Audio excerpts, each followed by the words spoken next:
Pernah kepikiran nggak gimana ceritanya sebuah tulisan, ya cuma sekedar tulisan, bisa berubah jadi ekspresi seni paling tinggi dalam sebuah peradaban? Nah, kali ini kita bakal menelusuri perjalanan luar biasa dari kaligrafi Islam. Ini bukan cuma soal huruf yang indah, tapi ini adalah kisah tentang gimana kebutuhan, keyakinan, dan bahkan matematika bisa melahirkan sebuah keajaiban visual.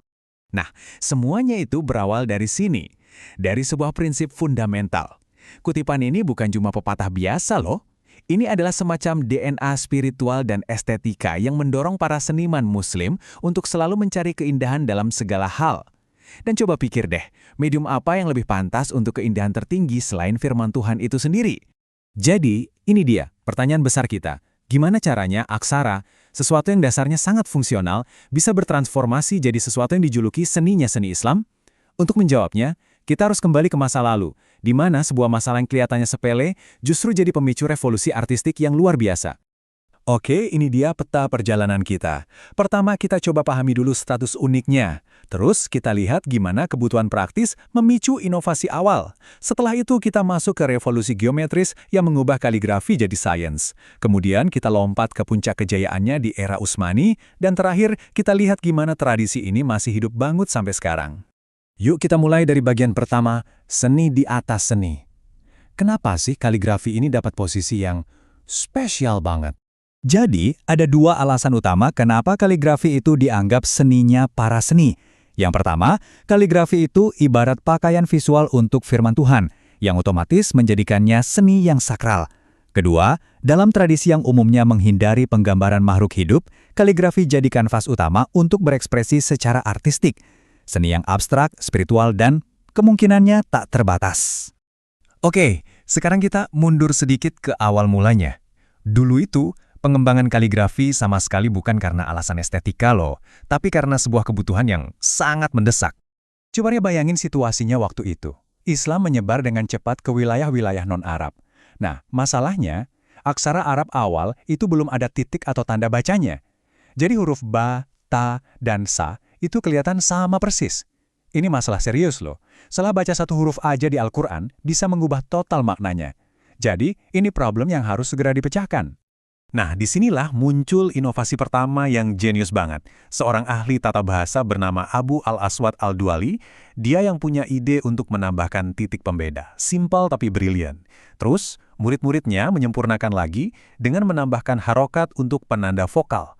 Ini bukan cuma perbaikan teknis ya, ini adalah langkah monumental yang memastikan Al-Quran bisa dibaca secara seragam oleh semua muslim di seluruh dunia. Nah, setelah urusan fungsionalnya beres, barulah fokusnya bergeser ke keindahan. Dan disinilah titik baliknya, momen di mana kaligrafi berubah dari sekedar tulisan yang benar menjadi sebuah seni yang bisa diukur dan punya proporsi. Coba kita lihat gaya Kufi ini. Ini salah satu gaya tertua dari kota Kufah di Irak. Lihat deh, bentuknya kaku banget kan? Penuh sudut, kesannya kokoh dan monumental. Keren banget untuk diukir di dinding masjid, tapi jelas nggak praktis buat nulis cepat sehari-hari. Inilah titik awal estetika kaligrafi. Nah, ini justru memunculkan masalah baru. Soalnya keindahan kan relatif ya, selera orang beda-beda. Tanpa aturan yang baku, setiap kaligrafer punya rasa masing-masing. Pertanyaannya jadi, gimana caranya kita mengukur keindahan? Gimana caranya menciptakan standar harmoni yang bisa diajarkan dan diwariskan? Gimana mengubah seni yang tadinya intuitif jadi sebuah ilmu pasti? Dan ini dia solusinya. Datang dari seorang wazir super jenius abad ke-10, Ibnu Muqlah. Dia melakukan sesuatu yang revolusioner. Dia menerapkan geometri pada setiap huruf. Dia bikin aturan kalau setiap huruf harus proporsional dengan sebuah lingkaran dan ukurannya ditentukan oleh jumlah titik belah ketupat yang dibuat dari ujung penanya. Tiba-tiba, keindahan bukan lagi cuma soal selera, tapi soal presisi matematis. Ini mengubah kaligrafi selamanya. Dengan dasar ilmu pasti yang diletakkan oleh Ibnu Muqlah, panggung pun siap untuk zaman keemasan kaligrafi. Sekarang, kita pindah ke Kekaisaran Utsmani, di mana seni ini benar-benar mencapai puncaknya. Karena fondasinya udah kuat, para kaligrafer Utsmani ini jadi bebas. Mereka nggak perlu lagi pusing mikirin proporsi dasar, jadi mereka bisa mencurahkan seluruh energi mereka untuk berinovasi dan menyempurnakan gaya. Ditambah lagi, para sultan jadi sponsor utama. Jadi para maestro kaligrafi ini didorong untuk terus melampaui batas kreativitas. Dan hasilnya, wow, luar biasa. Contohnya, Hot Rik'ah. Gaya ini tuh contoh sempurna perpaduan fungsi dan keindahan. Bentuknya lebih simpel, hurufnya sering nyambung, jadi bisa ditulis dengan cepat. Ini tuh kayak tulisan tangan sat-satnya zaman dulu, buat surat menyurat atau catatan harian. Nah, kalau buat urusan yang lebih penting, yang lebih resmi, ada Hot Diwani. Gaya ini dikembangkan khusus untuk Dewan Kekaisaran. Coba perhatikan deh, huruf-hurufnya itu tumpuk-tumpukan, padat banget. Ini bukan cuma soal gaya, tapi juga soal keamanan. Strukturnya yang rumit bikin tulisan ini susah banget dipalsukan. Jenius kan? Perpaduan antara keindahan dan fungsi birokrasi. Dan inilah puncaknya, di mana seni dan kekuasaan jadi satu. Tugra. Ini adalah tanda tangan kaligrafi sultan yang super rumit. Setiap sultan punya desain tugranya sendiri yang unik.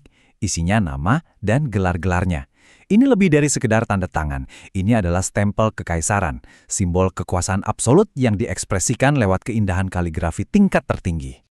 Eits, tapi ceritanya nggak berhenti di situ. Jangan kira kaligrafi ini cuma seni masa lalu. Mari kita lihat gimana seni kuno ini terus hidup dan berkembang di zaman sekarang. Salah satu buktinya, lewat berbagai kompetisi kaligrafi modern yang serius banget. Ada beberapa cabang utama. Ada cabang naskah, yang menguji penguasaan kaidah klasik, ini ujian buat para puritan. Terus ada hiasan mushaf dan dekorasi yang menggabungkan kaligrafi dengan ornamen indah. Dan yang paling menarik, ada cabang kontemporer, di mana seniman bebas bereksperimen. Ini bukti kalau seni ini sangat dinamis, menghormati akarnya sambil terus tumbuh ke arah yang baru. Tapi, di balik semua teknik dan presisi itu, ada sisi lain yang lebih magis. Dengerin deh cerita dari maestro abad ke-20 Hamid Aitach.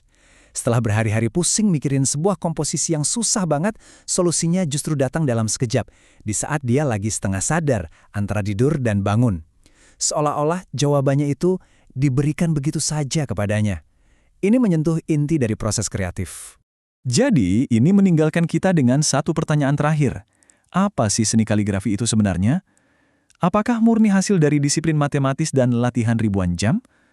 Ataukah di level tertingginya, ia butuh percikan inspirasi yang tak terduga? Sesuatu yang mungkin kita sebut ilham ilahi. Mungkin ya, seperti seni-seni hebat lainnya, jawabannya ada di antara keduanya. Sebuah perpaduan sempurna antara pikiran yang presisi, tangan yang terampil, dan jiwa yang terbuka.